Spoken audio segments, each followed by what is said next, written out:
Salve camaradas, tudo bem? O tema do vídeo de hoje do canal é Humberto Matos é reformista? Uma falsa polêmica da internet.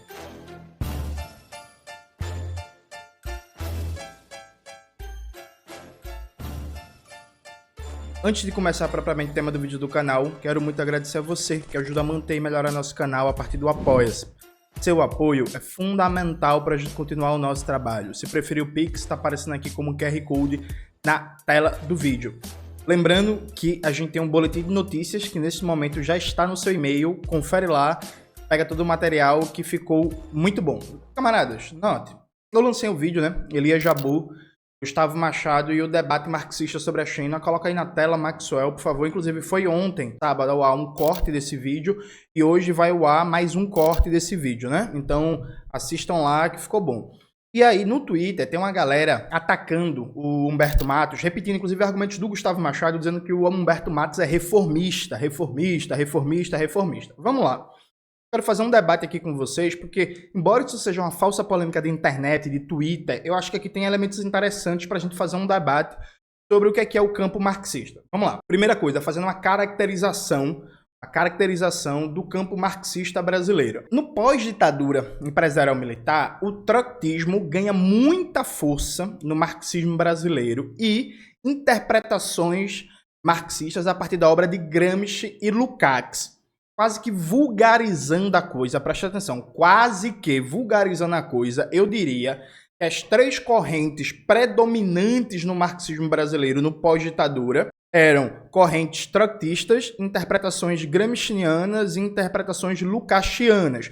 É claro que seguiu existindo outras correntes, seguiu existindo althusserianos, seguiu existindo maoístas, seguiu existindo stalinistas, seguiu existindo guevaristas, eurocomunistas, luxemburguistas e por aí vai. Mas considerando que no pós-ditadura o local principal de produção de marxismo se tornou a universidade burguesa, essas três correntes me parecem predominavam de maneira inconteste. A característica comum dessas três correntes é ter um baixo debate sobre economia política, e quase não ter debate sobre política econômica, que é um nível de abstração abaixo da crítica da economia política. Tanto é assim que os keynesianos, os desenvolvimentistas, os neodesenvolvimentistas simplesmente dominaram o debate sobre política econômica. Dominaram o debate. Na prática, deixou de ter solidamente um campo marxista para debater política econômica. Presta atenção. Tanto é assim que se você pega as campanhas eleitorais do PSTU, do PCB, do PCO, do PSOL, você vai ver que a maioria das propostas de política econômica ou se resumiam a, grosso modo, estatizar alguma coisa e colocar sob o controle dos trabalhadores, ou se reduziam a propostas redistributivas, grosso modo como imposto sobre herança, imposto sobre grande fortuna e reforma tributária e por aí vai. Então, no campo marxista brasileiro nos últimos 30 anos, há um menosprezo de um debate sobre as características específicas do desenvolvimento capitalista brasileiro e latino-americano, isso por um lado, e por outro lado, uma ausência de um debate marxista sobre política econômica, né? No debate sobre macroeconomia, perfeito? Humberto é um cara diferenciado nesse quesito, porque Humberto é um cara que é um marxista muito bem informado, e aí, veja, dizer que o cara é um marxista muito bem informado não significa dizer que eu não discorde dele, significa dizer que a gente não tem opiniões diferentes, mas é isso, é um cara muito bem informado, é um cara que domina a teoria marxista e que domina a macroeconomia e que domina o debate sobre política econômica. Então Humberto apresenta pra gente no dia a dia do seu canal algo que nós, marxistas, não estávamos acostumados nos últimos anos, que é uma crítica da política econômica. A crítica da política econômica que Humberto faz, os debates que ele faz sobre polêmicas macroeconômicas, não são debates inseparados da crítica da economia política. Humberto fala de luta de classes, Humberto fala de dependência, de imperialismo, de acumulação de capital, determinações da propriedade privada, tudo isso está lá. Só que Humberto tem também um debate sobre política econômica. E aí, para alguns marxistas, e aí, vejam, isso é preciso ficar claro. Para alguns marxistas, debater e disputar a política econômica é em si reformismo, né? Isso precisa ficar muito claro para alguns marxistas. Debater e disputar a política econômica é em si reformista. Não importa a linha que você dê. Não importa como você se posiciona do ponto de vista político e ideológico no debate. Se você disputa, por exemplo, a política fiscal e monetária, você é necessariamente reformista. Essa é a leitura que alguns marxistas têm. E aí, é aqui que mora o problema. Aqui que mora o problema. Isso, ao meu ver, é inaceitável. E por um motivo bem simples. Veja, no capitalismo, a gente luta por reforma e por política pública. É isso. No dia a dia da sociedade capitalista, a gente não tá na ordem do dia a conquista do poder pelo proletariado. Isso precisa ser construído e só aparece em alguns momentos históricos. Em momentos de crise revolucionária, em momentos de crise da hegemonia do poder burguês. Mas no dia a dia do militante comunista na sociedade capitalista, o militante comunista ele está lutando por políticas públicas e por reformas. Ele está lutando para construir um posto de saúde, ele está lutando em defesa de melhores condições de trabalho, de melhores condições de salário, ele está lutando por mais orçamento na educação, ele está lutando por passe livre, ele está lutando contra a retirada de ônibus das linhas, né, que atende a classe trabalhadora, ele está lutando em defesa de moradia popular, está fazendo ocupação, ele está lutando em defesa da terra, está fazendo ocupação no campo, ele está lutando em defesa da cultura, ele está lutando, resistindo contra ataques, contra a violência policial e por aí vai. No dia a dia do comunista, no cotidiano do capitalismo, a gente está lutando por reformas e por políticas públicas. Grosso modo é isso. Veja, não é toda segunda-feira que se coloca na ordem do dia a conquista do poder político como um tema de massas, não. Feito? O que é que diferencia um marxista e um reformista? Não é a luta, é o sentido político-ideológico que se dá para a luta. Então tem um trecho muito conhecido de Lenin, que eu já citei várias vezes aqui no canal, eu acho que é do texto ou é marxismo e reformismo ou é marxismo e guerra de guerrilhas. Eu vou procurar e mando para Maxwell. O Maxwell vai colocar na tela que é Lenin falando que a gente marxista, a gente não é contra luta por reformas, a gente é contra o reformismo. O que é que isso significa? Veja, vamos lá. Lutar por estatizar os transportes públicos ou lutar pelo passe livre numa cidade. Essa luta não tem nada de revolucionária. Nada, nada, nada. Lutar para conseguir moradia popular, para conseguir, por exemplo, a construção de um condomínio, né, de moradia popular para abrigar 1000 famílias. Isso também não tem nada de revolucionário, né?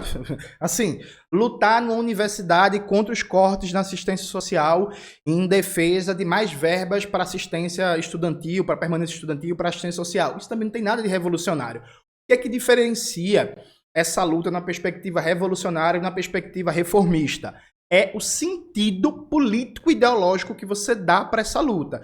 Então, os camaradas do MLB, por exemplo, os camaradas do MLB fazem uma ocupação, o que garante que aquela ocupação está dentro de uma linha socialista não é a ocupação, é a linha política ideológica e, consequência disso, os métodos de luta.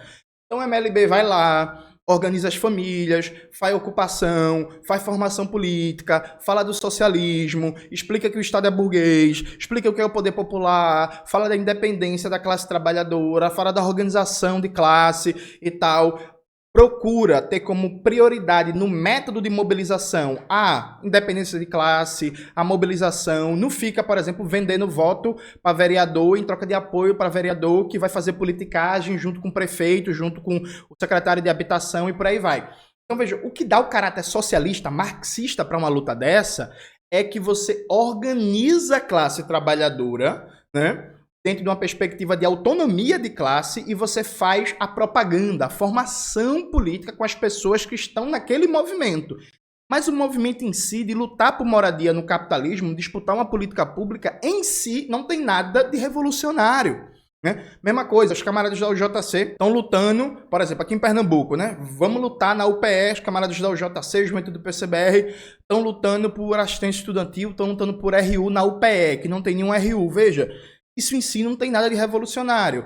O que é revolucionário nisso é nessa luta você politizar os estudantes, você explicar o papel da universidade no capitalismo, você fazer uma disputa sobre para onde vai a riqueza socialmente produzida, que é apropriada para formar o orçamento público.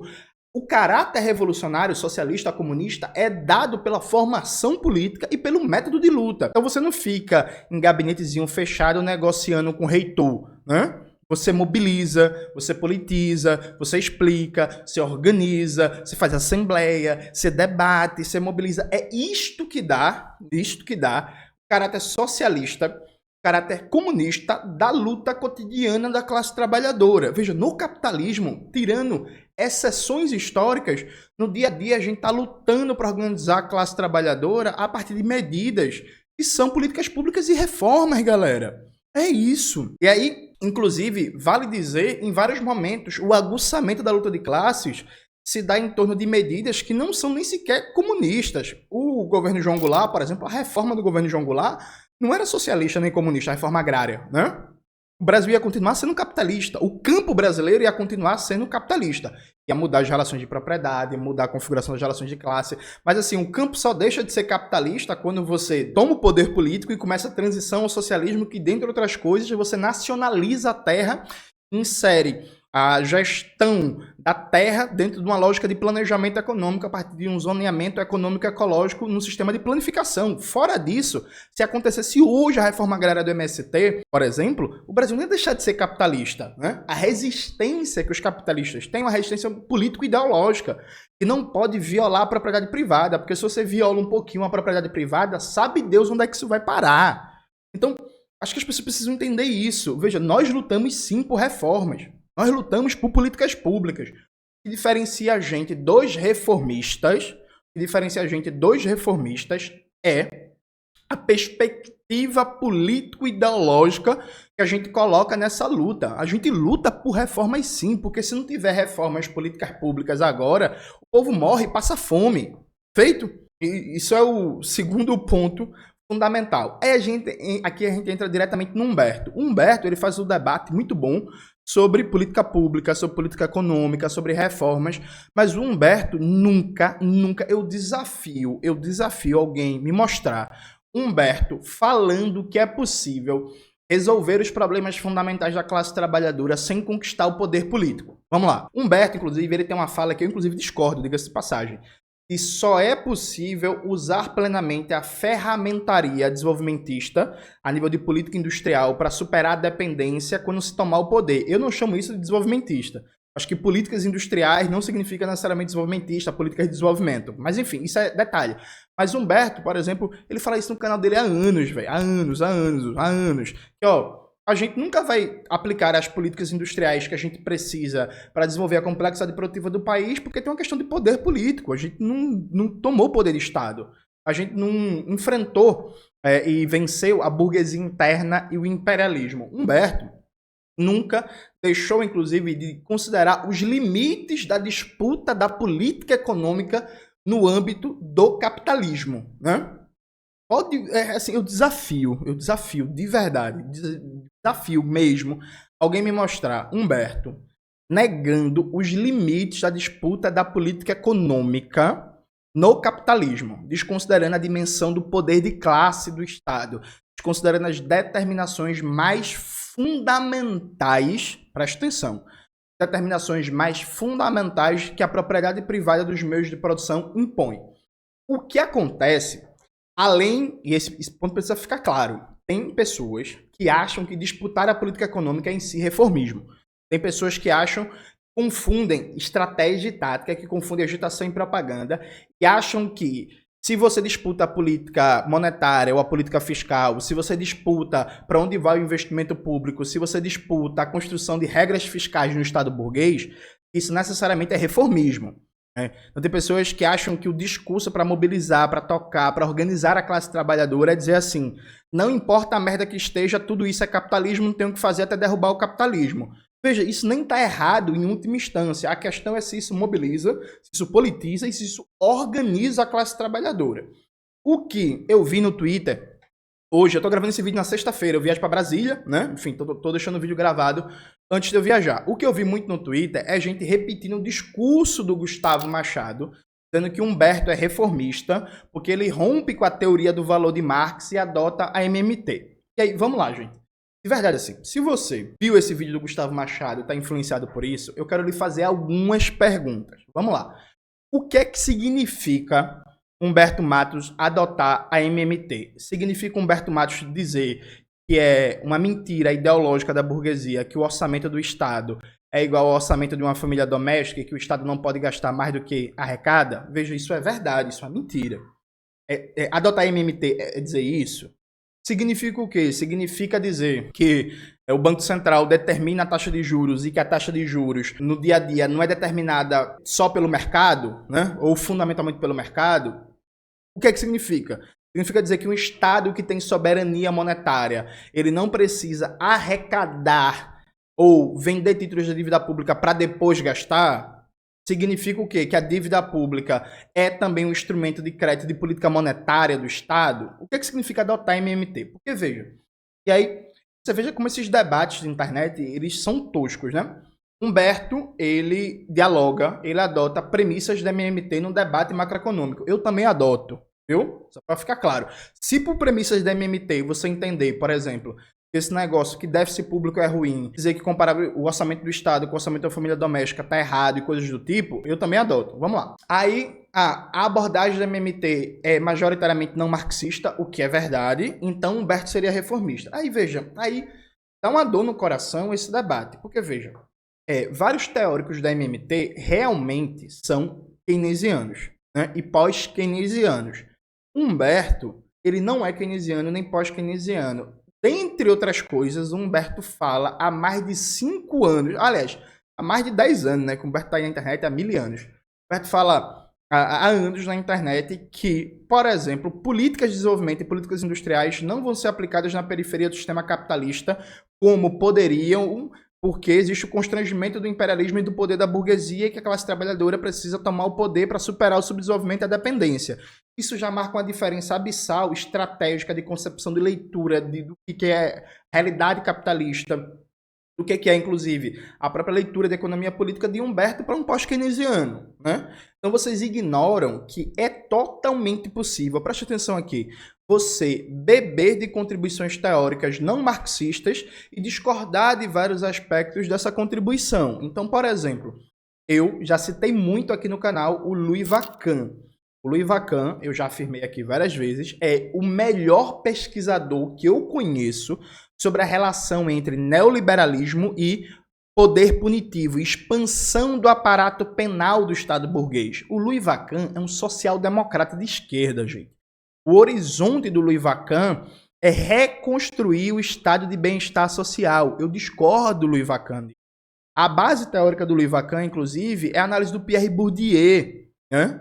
Eu usei o Louis Vacan na minha dissertação de mestrado, eu uso o Louis Vacan nas minhas reflexões, mas eu discordo da análise do Louis Vacan. Então, assim, eu posso pegar a pesquisa do Louis Vacan sobre neoliberalismo e Estado penal e dizer assim, ó, essa pesquisa é boa, ela é importante, ela tem várias verdades aqui, tem várias informações científicas corretas e discordar do pressuposto teórico bourdiano dele e discordar da leitura político-estratégica que ele tem de mundo, né?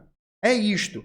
Alguém poderia me mostrar, por favor, e o Gustavo Machado não mostrou, que eu vi o vídeo dele, Humberto concordando com todas as premissas pós-keynesianas ou keynesianas e a concepção político-estratégica que está embutida nos autores principais da MMT? Alguém poderia mostrar Humberto não falando da necessidade de conquistar o poder político pela classe trabalhadora, a necessidade de ir superando a propriedade privada e planificando a economia, a necessidade de compreender que no capitalismo existe a determinação fundamental da luta de classes, né? Na hora, inclusive, de você compreender a produção e circulação do valor, sabe, gente? E aí, o debate é tão tosco, tão inacreditável, que os fãs do Gustavo Machado, e aí, gente, desculpa, viu? Essa é a palavra.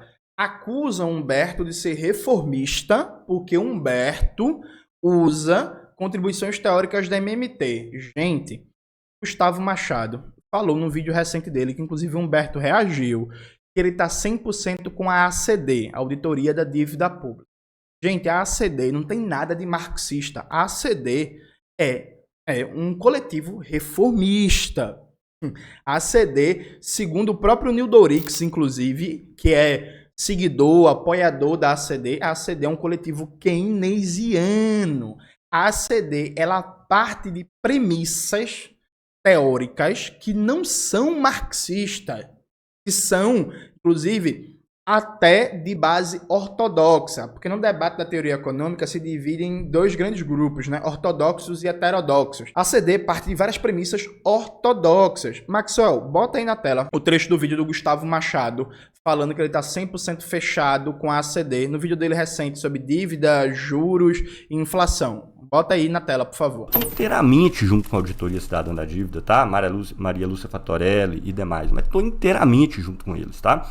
Porque ainda que, e vocês vão ver um pouco nesse vídeo, na minha opinião, tem alguns limites importantes nas elaborações que faz a auditoria, eles estão cumprindo uma missão fundamental, que é denunciar e combater o papel da dívida pública, no lugar de se ligar a ela como não tem jeito, temos que usar a dívida pública até a revolução. Né? Imagina, né? Se levar isso para outros domínios, né? Não tem jeito, temos que ligar ao lucro das empresas capitalistas até a revolução, né? E por aí vai. Então estou inteiramente junto com eles nesse debate, tá? Porque ainda que tenha limites na crítica que eles fazem, um pouco disso vai aparecer hoje aqui no material que eu vou fazer, eles estão a serviço de uma luta correta, de uma pauta correta, que é da auditoria da dívida e da denúncia do papel nefasto que a dívida pública cumpre no país. Feito esse parênteses. Quer ver uma coisa que é gritante, por exemplo, na ACD? Como a ACD não parte de uma concepção marxista, a ACD tem uma dificuldade estrutural de entender que os bancos ganham no capitalismo sempre não é por corrupção, é por poder político.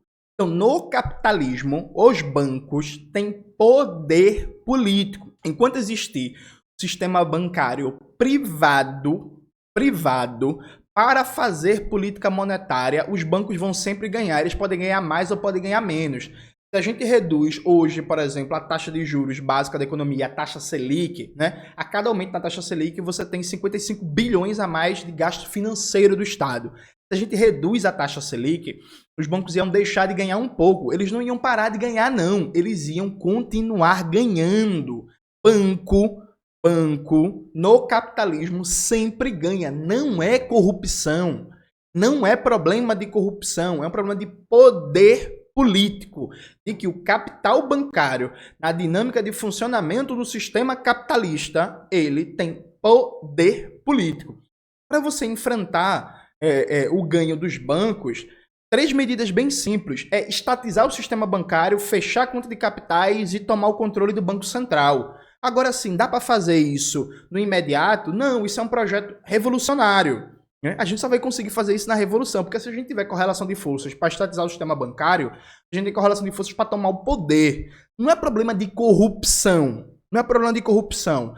A ACD, ela não consegue entender isso e ela parte de um juízo moralista, que é o problema é corrupção, tem que fazer auditoria e que a corrupção é o centro do sistema da dívida, porque não parte de um debate marxista sobre como as relações de produção determinam a estrutura de classe e o poder de classe. Então, numa economia financiarizada com capital bancário privado, os bancos vão ter o poder do fim do mundo. Não tem como você apoiar a ACD, né? Não tem como você apoiar a auditoria da dívida e achar que você é marxista, né? Eu já cometi esse erro no passado. O Humberto, inclusive, me ajudou a ver que eu estava errado. Porque o problema não é corrupção, o problema é poder político do capital bancário privado. Entende? Do mesmo jeito que a ACD parte do pressuposto de que a gente precisa fazer auditoria da dívida para sobrar dinheiro público para investir em saúde, educação e desenvolvimento, em cultura, em ciência e tecnologia e tal. Esse pressuposto tem a ideia de que o Estado se financia a partir dos impostos e dos títulos públicos. Isso não é verdade, isso é uma concepção ortodoxa, né? Do ponto de vista da teoria macroeconômica. Isso é o que defende os liberais. Veja, quando um liberal fala que o Estado não pode gastar mais do que arrecada, que deve ser uma coisa necessariamente ruim, o liberal está partindo, dentre outras coisas, do pressuposto que o Estado só gasta depois que ele arrecada e a capacidade de gasto do Estado depende do seu grau de arrecadação. Né? Veja, isso não é marxista nada. Aí é engraçado, o Gustavo pode chegar e dizer que está 100% fechado com a ACD, que é uma organização keynesiana, que não tem nada de marxista, que não tem nada de crítica da economia política, e ele não vai ser questionado no seu marxismo. Mas aí vocês comeram a pala do Gustavo, de que porque Humberto usa MMT é reformista, então Humberto é reformista. Gente, vamos melhorar esse debate, pelo amor de Deus, sabe? Inclusive, no debate que teve no Manhã Brasil entre a Fatorelli e o Paulo Clias, o que a Maria Lúcia chamava de sistema da dívida é capitalismo, que eles não falam, né? Eles não falam, inclusive, porque eles usam muitas categorias do Gustavo Barroso, né? Inclusive, não coincidentemente, o Nildo Orix, que é um apoiador da ACD, adora o Gustavo Barroso, vive citando A República dos Banqueiros, o livro do Gustavo Barroso. Não tem nada de marxista. O que acontece também, e aqui eu entro no último ponto, é que existe uma confusão aqui, que é o seguinte: confusão de níveis de abstração. Esse ponto é um pouco difícil. Eu vou tentar explicar ele da forma mais didática possível. Talvez não fique tão didática, mas vamos tentar. No serviço social, tem um falso debate que esse serviço social é ou não trabalho. Por que esse debate? Existe o debate sobre a categoria fundante do ser social, ou seja, em altíssimo nível de abstração. O que é que possibilita existir um ser social que é diferente do ser natural e do ser inorgânico, né? Qual é o fundamento ontológico, qual é o fundamento essencial do ser social? Há uma leitura lukácsiana, que para mim está correta, que o fundamento do ser social é o trabalho como categoria ontológica fundante, ou seja, o ser humano é a única espécie que, a partir do trabalho, tira da natureza valores de uso, e dessa relação ser humano-natureza mediada pelo trabalho se constitui todo o fundamento do que é o ser social, do que é o fundamento da sociabilidade humana, que é diferente da sociabilidade natural, né, e da sociabilidade inorgânica. Então, a sociedade humana é diferente de, por exemplo, a fauna e a flora, é diferente dos sistemas geológicos, né? Essa diferença está fundada na natureza ontológica da categoria de trabalho. A relação ser humano-natureza mediada pelo trabalho, que o ser humano retira da natureza bens úteis para sua sobrevivência. Perfeito, perfeito. Este debate é um debate em altíssimo grau de abstração, o fundamento do ser social. O debate sobre serviço social ser ou não trabalho não está no mesmo nível de abstração, porque serviço social, segundo a famosa tese do Zé Paulo Neto, Capitalismo Monopolista e Serviço Social, o nome do livro, Maxwell coloca na tela, o serviço social, enquanto tal, só surge na era do capitalismo monopolista. O que existia antes eram as protoformas do serviço social. Então, não faz sentido debater se serviço social é ou não trabalho enquanto categoria ontológica, porque o debate ontológico sobre o trabalho está num altíssimo grau de abstração. Não está fazendo uma análise específica sobre nenhum modo de produção e sobre uma época histórica. Está fazendo uma análise sobre o fundamento da sociabilidade humana. Já serviço social surge numa época histórica específica, numa fase histórica específica do modo de produção capitalista e tem um papel específico na divisão sociotécnica do trabalho. Então são níveis de abstração diferentes. A pergunta: serviço social é trabalho do ponto de vista ontológico, não faz nem sentido. Não faz nem sentido.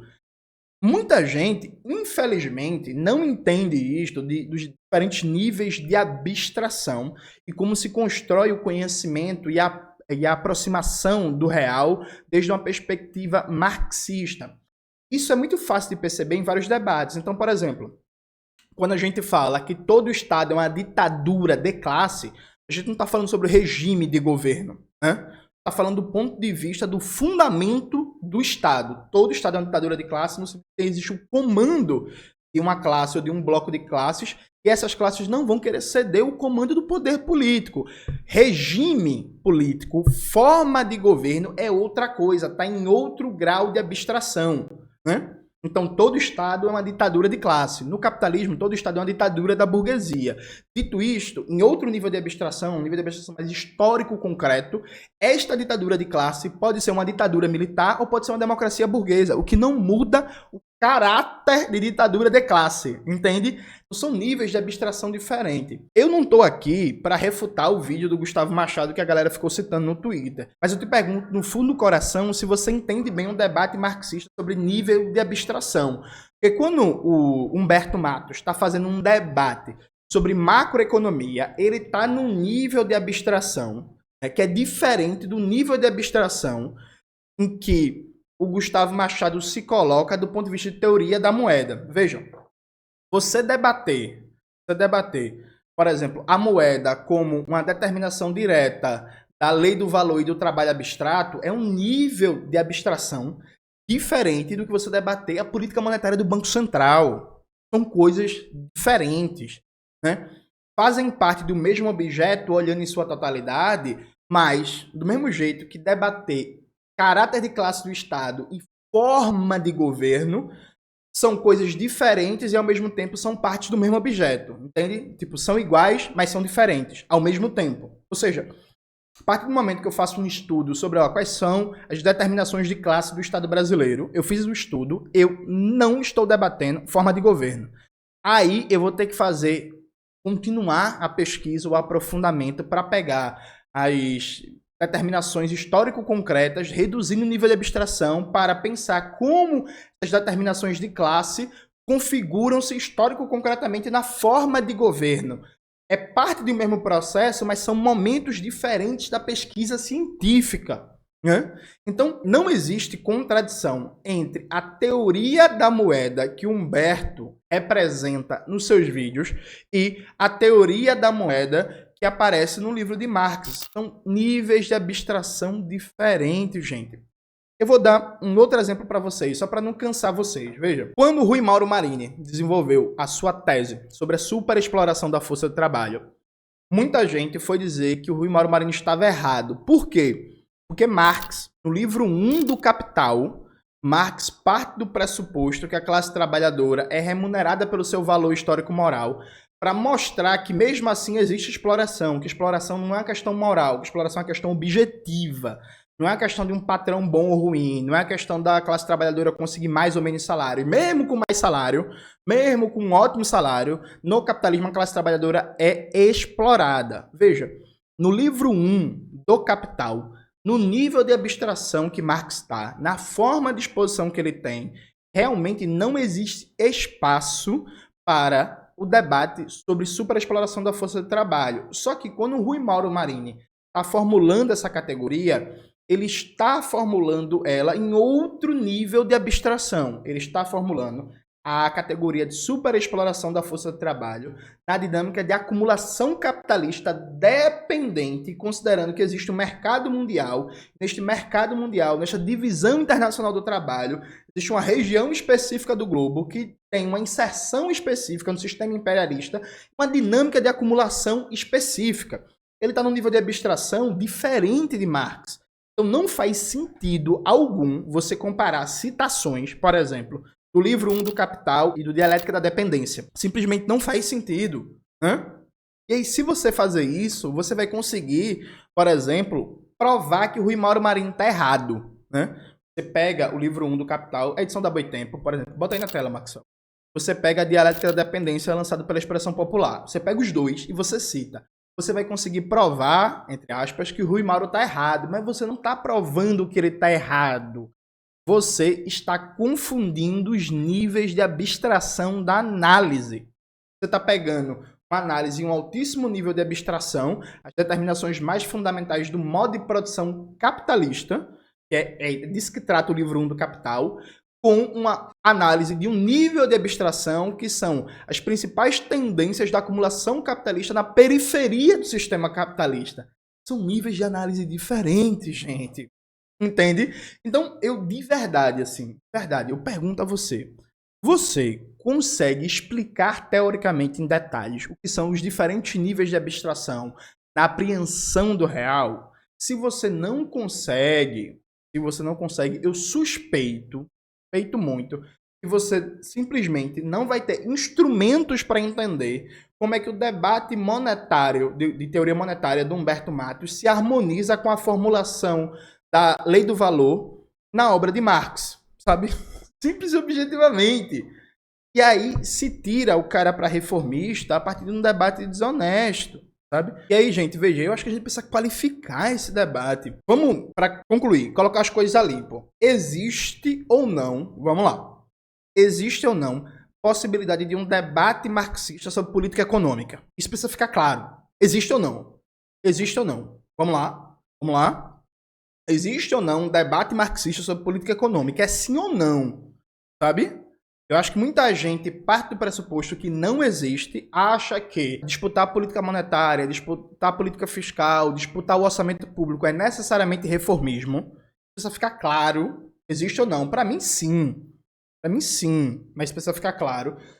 Segundo ponto, existe ou não possibilidade de dialogar com correntes não marxistas, mantendo o marxismo enquanto núcleo de pensamento e concepção político-estratégica? Eu acho que sim, né? E aí, se você acha que não, você não pode continuar referenciando a ACD, que não é marxista, que não trabalha com categorias marxistas. Falar de rentismo, falar mal de banco, falar mal do sistema financeiro, o Ciro Gomes, que não é marxista, também fala, né? Isso não faz de ninguém marxista. O que torna você marxista é o instrumental teórico e a perspectiva político-estratégica que você usa no debate e na crítica ao rentismo, aos bancos, ao capital financeiro e por aí vai, né? Precisa ficar claro, a gente tem que parar com esses debates de essa coisa, sabe, meio tosca, meio... Ah, o Humberto não é marxista, o Humberto é muito mais nacional desenvolvimentista. Meu irmão em Cristo, na moral, quando é que vocês viram nacional desenvolvimentista falando de revolução, luta de classes, ditadura do proletariado? Vocês estão malucos, gente, sabe?